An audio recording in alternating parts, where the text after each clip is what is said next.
বিসমিল্লাহ পরে আজকে রান্না শুরু করতেছি। এখানে ছোট মাছ সরসরি করব।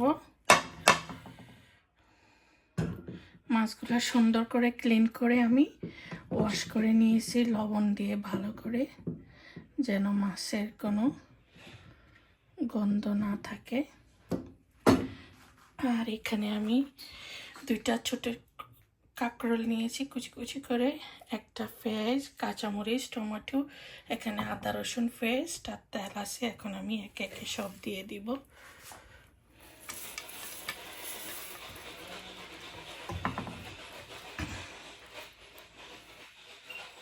যে কাঁকড়া,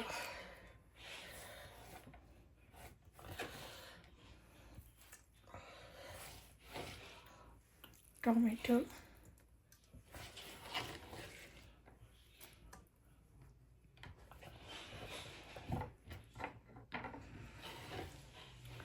কাঁচামরিচ কুচি,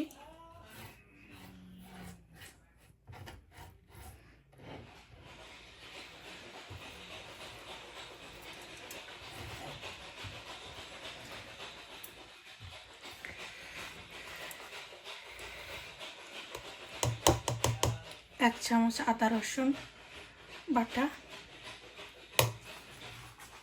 আর পরিমাণ মতো সব কিছু দিয়ে দেব। লবণ,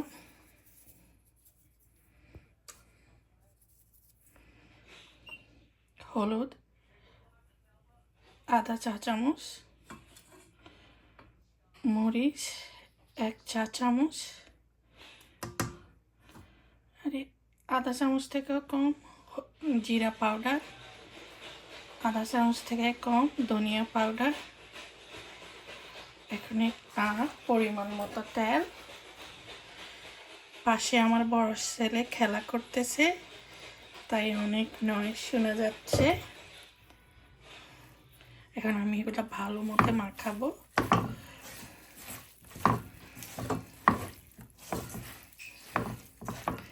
এটা হলে আমার আর কিছুই লাগে না, এটা দিয়ে আমি ভাত খাওয়া শেষ করতে পারবো। ছোট মাছ আমার বেশি ফেভারিট, বাট বিদেশে ভালো জাতের ছোট মাছ পাওয়া মুশকিল।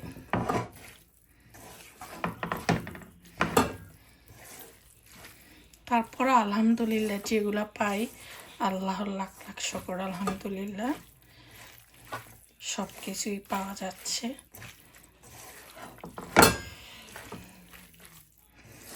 এখন আমি আমার হাতটা ধুয়ে একটু পানি দিয়ে বসিয়ে দিব চুলায়, আর একটু নাগামরিচ দিয়ে দিব ফ্লেভার হওয়ার জন্য।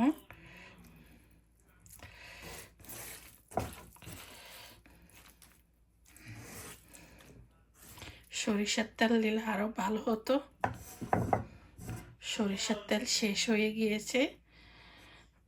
আর বাংলাদেশে থেকে যেগুলো আসে আমি বুঝতেছি না এগুলো আসলে অরিজিনাল কিনা, সেই জন্য আমি অনেক সময় কিনতেও ভয় পাই। আমি বাংলাদেশে গেলে তখন অনেকগুলা বানিয়ে নিয়ে আসতাম, বাট ওগুলি শেষ হয়ে গিয়েছে। তো বিসমিল্লাহ পরে রান্নাটা বসিয়ে দিচ্ছি, সাথেই থাকুন। দেখুন সুন্দর করে মাছগুলি সরসরি হচ্ছে।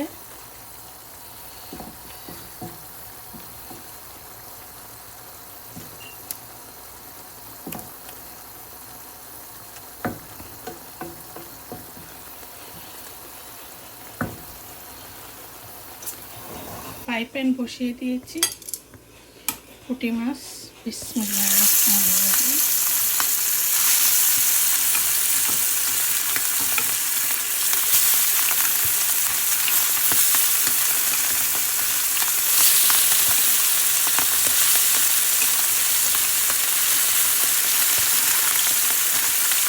এই পুঁটি মাছগুলো একবার এনে খেয়েছি, খুবই স্বাদ লেগেছে, তাই আবার হাজবেন্ড এনেছেন। এগুলি আমগো দেশি পুঁটি, খেতে অনেক সুস্বাদু। এই দেশে বেশিরভাগ থাইল্যান্ডের মাছ পাওয়া যায়। কি করব, আমরা বাধ্য হয়ে কিনতে হয়, আর কোনো চয়েস নেই। তো এক পাশ হলে আমি উল্টিয়ে দিব, সাথেই থাকুন। এই পাশে আমি অন্য রান্নাগুলোর আয়োজন রেডি করে নিই। এই পর্যায়ে একটু নাগামরিচ কুচি করে দিয়ে দিচ্ছি আমার গাছের।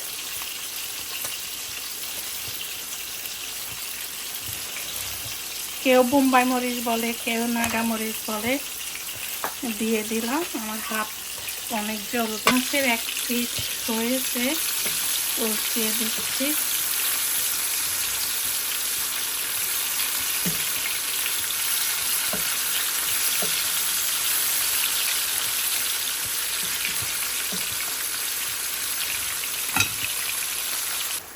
হয়ে গেল।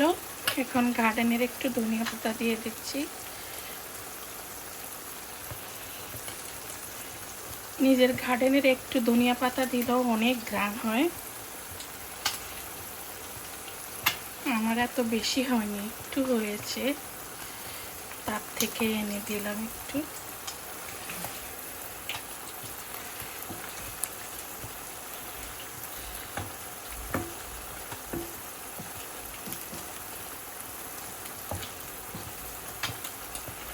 হয়ে গেল। লবণও দেখেছি কম হয়েছিল, তাই আর একটু দিয়ে দিয়েছি।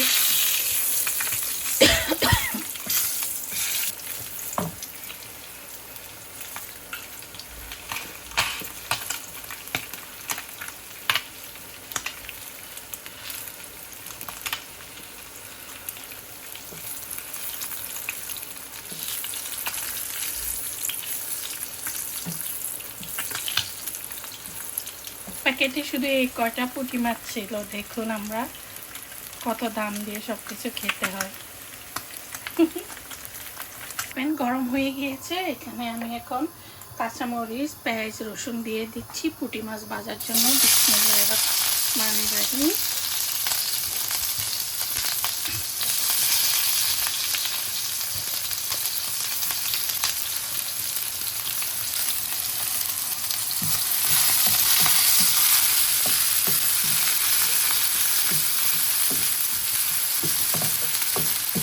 অনেকে বলে রান্নার ভিডিও কেন শেয়ার করি, সেটা তো প্রবলেম।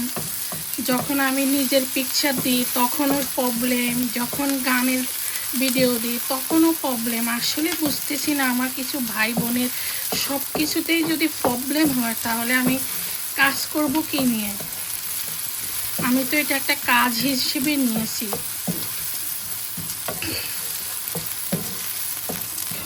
সমস্যার মাঝেও তো করতে হবে না? অনেক ভাইয়ারা আপুরা কমেন্ট করেন কেন খাবার ভিডিও দিচ্ছি, কেন নিজের ভিডিও দিচ্ছি। আসলে আমি কি করব সেটাও বুঝতে পারতেছি না। আমার যেটা ভালো লাগতেছে সেটাই আমি করতেছি, আমার মন যা বলতেছে। হালকা দিব, একটু হলুদ পাউডার, একটু মরিচ পাউডার, একটু ধনিয়া হলুদ, একটু লবণ দিয়ে দিলাম।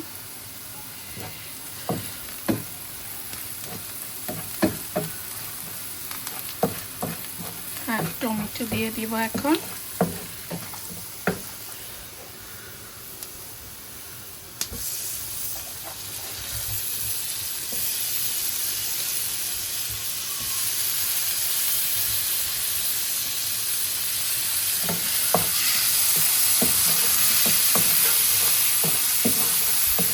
কি সুন্দর কাঁচামরিচের ঘ্রাণ দিয়ে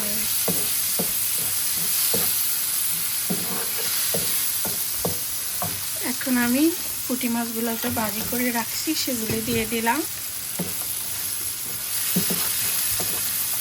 এভাবে যদি কখনো না করে খেয়ে থাকেন তাহলে করে দেখবেন, সত্যি অনেক সুস্বাদু, অনেক মজাদার।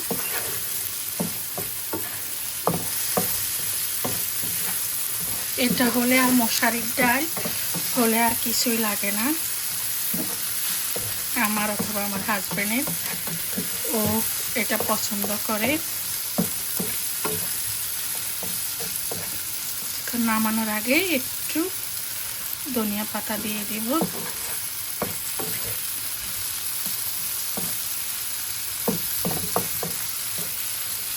সাথেই থাকুন, কোথাও যাবেন না। আর এখানে মাছের টক রান্না করতেছি, যে দেখুন টকটা সুন্দর করে বলক করতেছে। হয়ে গেল পুঁটি মাছ ভাজি, ধনিয়া পাতা দিয়ে দিলাম। এটা গার্ডেনের ধনিয়া পাতা, খুব সুন্দর গ্রাম, মানে মনে হচ্ছে এগুলো হচ্ছে রিয়েল ধনিয়া পাতা। আর যেগুলো দোকান থেকে কিনে আনি সেগুলা তেমন গ্রাম নেই।